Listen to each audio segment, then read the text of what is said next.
Es la querida Nancy Flores, corresponsal de la revista, a quien saludo con mucho respeto y admiración. ¿Cómo estás, mi querida Nancy?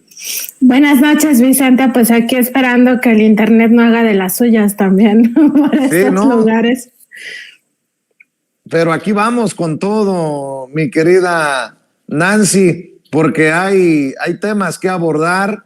A ver, déjenme poner sobre la mesa esto de los fideicomisos. La Corte sí, por fin, decide destinar fideicomisos de estos privilegios que tanto hemos exhibido al rescate de Acapulco y Coyuca de Benítez, algo que publica Nancy en la revista Contralínea. Por primera vez la Suprema Corte de Justicia de la Nación admitió indirectamente que el dinero de los 13 fideicomisos del Poder Judicial que el Congreso extinguió era usado para el pago de privilegios y no para derechos laborales.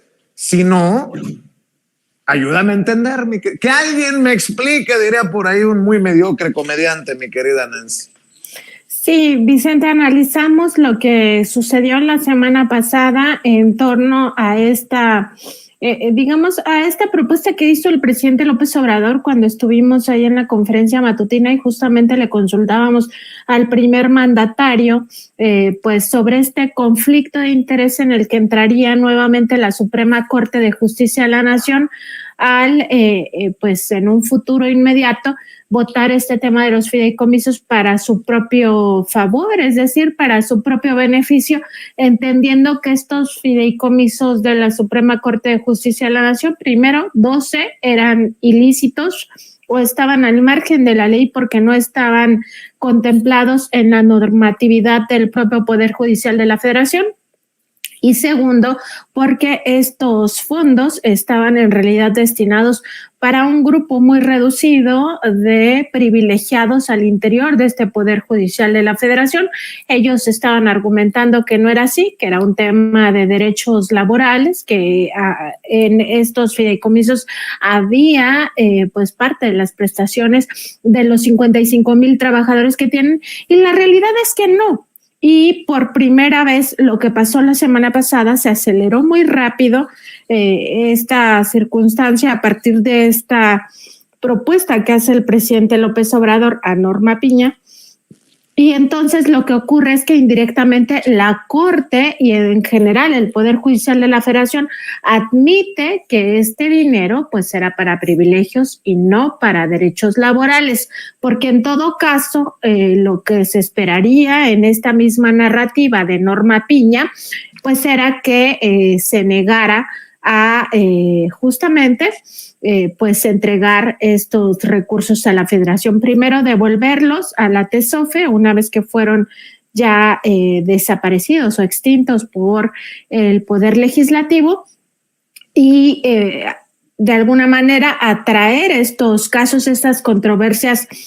Si bien no se sabía bien si iba a ser por la vía de acción de inconstitucionalidad o por la vía de juicio de amparo, lo que más había avanzado era lo del juicio de amparo, al final resolver a favor de ellos mismos, como lo hicieron en su momento con el tema de sueldos y salarios. Pero ya era insostenible para Norma Piña. Hay que reconocer que en toda esta coyuntura que ha vivido el Poder Judicial de la Federación, que se les ha exhibido pues por lo que son, por ser un poder judicial antidemocrático y además corrupto, pues en todo este contexto la que recibe, que es como una especie de pararrayos, pues ha sido Norma Piña. O sea, porque si Vicente, si analizamos cómo se ha movido toda esta narrativa, pues ella es la que prácticamente ha venido dando la cara.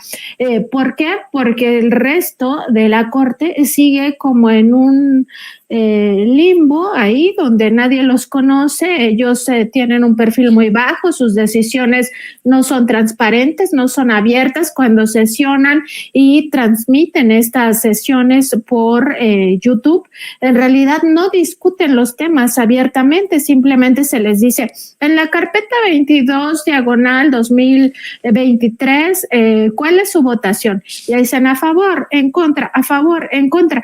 Y uno no sabe qué es esa carpeta que se está discutiendo.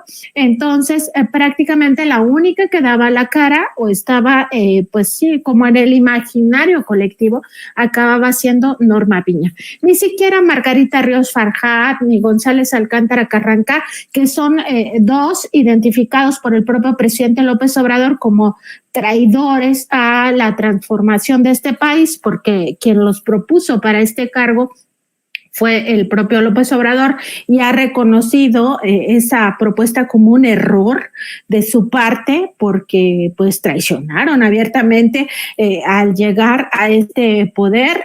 Lo primero que hicieron fue aliarse con el bloque conservador, pero ellos no están en el imaginario colectivo. No está tampoco Luis María Aguilar, a pesar de toda esta, digamos, andanada contra el pueblo de México. Es el que aceptó el tema de los libros de texto gratuitos para Chihuahua y Coahuila, sabiendo que era un tema que no podía resolver, el que tenía almacenado este expediente, los 25 mil millones de pesos de impuestos que no se habían pagado. Es el mismo que está junto con Alberto Pérez Dayán en esta asociación civil que se llama Instituto Mexicano del Amparo, que ha estado litigando contra el gobierno del presidente López Obrador, y al mismo tiempo estos dos ministros en la Corte fallando sobre esos temas que litiga el Instituto Mexicano del Amparo en un claro conflicto de interés, pero ellos no están, ninguno de los dos, en el imaginario colectivo. La que sí está es Norma Piña y me parece que ya la presión era muy fuerte, a grado tal que en su oficio que le envía al presidente López Obrador hay un párrafo que me parece muy ilustrativo de lo que está ocurriendo ya en este Poder Judicial, donde ella dice: desde el inicio de este año, es decir, 2023, cuando ella asume la presidencia de la Suprema Corte y del Consejo de la Judicatura Federal, se han hecho esfuerzos por limpiar los fideicomisos y por hacer un uso racional del presupuesto de egresos, palabras no textuales, pero que sí se interpretan de el oficio que manda Norma Piña. Entonces me parece ya para ella era insostenible pues no asistir a estos damnificados de Acapulco y Coyuca de Benítez, argumentando que estos fideicomisos eran un asunto de derechos laborales, cuando saben perfectamente que no son así. Y voy a tomarme unos minutitos, Vicente, nada más para leer justamente este párrafo de Norma Piña, donde justo habla de este punto que yo lo digo. Lo voy a leer textual para que no digan que he tergiversado las palabras de Norma Piña. Dice: como lo he manifestado antes, desde el Poder Judicial Federal estamos obligados a garantizar los derechos de todos los integrantes de nuestra institución.